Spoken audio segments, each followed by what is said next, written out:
এক পাগলে বলছে, আমার আল্লাহ যদি খুশি হয়ে আমাকে জাহান্নাম দেয় আলহামদুলিল্লাহ। এবার শিক্ষিত সমাজ যারা আমাদের মতো কিছু আছে না, বেশি পণ্ডিত, এবার যাই বলতেছে সবাই চাই জান্নাতে যাইতে, এই পাগলে চাই জাহান্নামে যাইতে।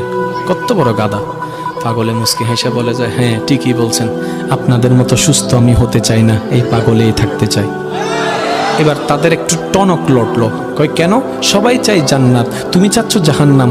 বলে যে ভাইয়ারা, আপনারা মনে হয় আমার কথাটা খেয়াল করেন নাই। আমি বলেছি আমার রব যদি খুশি হয়ে, আমার রব যদি খুশি হয়ে আমাকে জাহান্নাম দেয়, আমি সেটাও নিতে রাজি। বলে যে এখনো বুঝলাম না।